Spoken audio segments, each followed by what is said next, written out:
So this lecture may not even know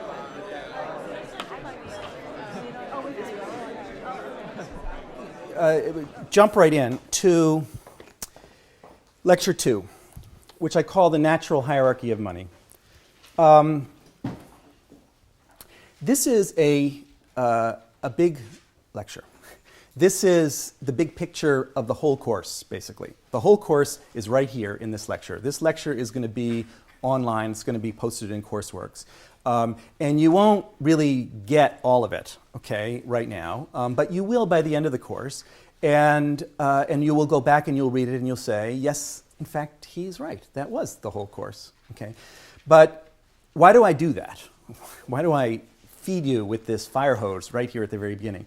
It's because I've discovered over time that what makes this subject matter difficult is that people have certain patterns of thought that they've acquired partly just by living in the world as consumers, but partly by taking economics classes, okay? And some of these patterns of thought stand in the way. And you have to put them aside and think in a different way. One of the things that economics students, particularly good economics students, find most difficult is this idea about expanding both sides of the balance sheet at the same time. It seems like a free lunch, and we're just like told there's no such thing as a free lunch. And it's jarring, okay, mentally for good economics students to kind of understand how these operations work. The alchemy of banking, creating something from nothing. It must be wrong, okay? So I'm putting it right up front at the beginning so that you see it, okay? And I'm not hiding it so that you address that underlying psychological unease right here at the beginning.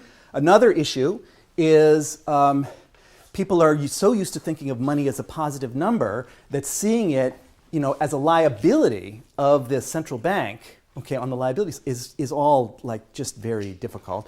This is about understanding the difference between outside money and inside money, which we're going to be talking about.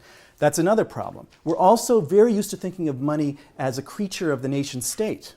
Okay? And today, I'm not going to really talk about the nation state at all. We're going to think of the central bank, as a banker's bank. And only tomorrow, only on Wednesday, will we bring in the nation state.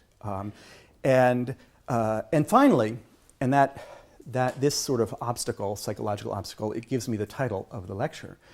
We're so used, in economics to thinking about supply and demand and general equilibrium and thinking of end goods. There's all these different goods and there's relative prices between them that are moving around. So we think of all these goods as in some sense at the same level.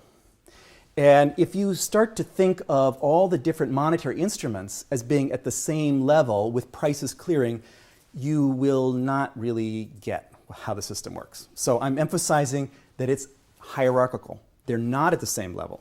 They only appear to be at the same level, and when crisis happens, you find out that they're not at the same level. That things that looked like they were equivalent, in fact, are not structurally. So this I'm bringing right into the center of our consciousness because it's one of the most challenging ideas for people to get. Now, that's why in this course, often people who don't have economics backgrounds do better, okay, at first, because they're not overcoming they just say, well, it's okay, that's fine. They're not trying to be economists, okay. We can come back at the end. Nothing I'm saying is actually in contradiction to any of the economics that you know, okay? But it requires you, at least at the moment, to suspend your impulses, okay, in order to accept a kind of weird and new way of thinking about the world. And we'll integrate it in at the end. So that's all just by way of warning. So the very first sentence, always and everywhere, monetary systems are hierarchical. And when I want to start with this idea of hierarchy is the difference between money and credit. Money is better than credit, okay? Doesn't just cost more or something, it's qualitatively better. Credit is a promise to pay money. Money is money. Money is the thing that eliminates debts, the money that debts are canceled in. Okay? Everyone knows that, okay? But the significance of that is often underestimated. This is the place to begin. All textbooks talk about money and credit like that. Okay.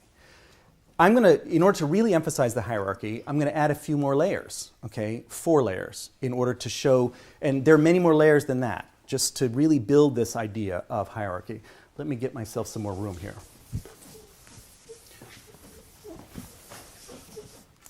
And I'm going to think about a world where the ultimate money is not problematic at all. It's gold. Okay? You all probably know that at one point there was a gold standard, and some people think of that moment with nostalgia, and some people think of it as sort of archaic system that we pass through. We'll have those discussions later on. This is going to help us think about the hierarchy at the moment, because it's pretty clear in the gold standard what is the ultimate money. So let's start with gold as the ultimate money. Okay? Underneath gold, less good than gold, is national currencies. Currencies are promises to pay gold in the sense that there's a mint standard, there's a mint par, and the central bank of the country is meant to clear international accounts in the ultimate money, in gold. So there's national currency that's the liability of a central bank. We'll come to that in a minute.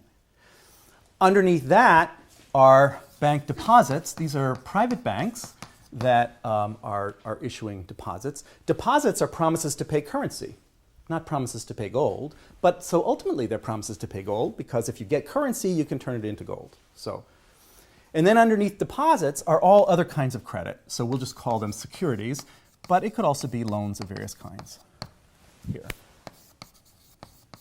Well, that's clearly credit. You know, these are promises to pay, and this is money. Okay. When we say money, loosely, okay, where do we draw the line between money and credit? See, in most textbooks, you talk about money and credit. You don't talk about 4 layers. Where do they draw the line? Okay. Well, they're different throughout time. This has sort of changed throughout history. One idea is maybe to draw it here, okay, saying that all this stuff is money and all this stuff is credit. Certainly that was a sort of 19th century view. People often did that, because banks, which are issuing deposits, are clearing those payments with currency, with national currency there. And so that's the ultimate payment domestically. So if you take a banking point of view, okay, take the point of view of a bank, maybe this stuff is money and this stuff is credit. But if you've had any, well, introductory economics or something, you will have heard of M2 and M3 and so forth. And they take the point of view of the consumer or the business, which is generally doing business with these deposit accounts here and thinking of money as everything above here, okay, and credit as everything below here. Okay? And if you've taken a course in international monetary economics, okay, you will know that it does you no good at all in paying international payments to have your own currency. You have to have the international currency. Okay, so money is everything above this line and credit is everything below this line. Okay, so what lesson do we take from this? What counts as money and what counts as credit depends on the situation, and it depends on who you are, and it depends on the layer of hierarchy you're talking about. Okay, so instead of starting with definitions, this thing is money, this thing is credit, we're starting with concepts. Okay, so that we, in any individual situation, we ask ourselves, okay, what layer are we at? Okay, what things are credit, what things are money at this in this layer that we're talking about? Okay, so there's a hierarchy. I've indicated here 4 layers. There are, in fact, many more than that, and there's considerable differentiation within each of these layers, and we'll talk about that. So once you get used to thinking about a hierarchy, you'll see it everywhere. Okay, it will become obvious. That's the main point for today. So far, so good. This is a hierarchy of financial instruments. Financial instruments.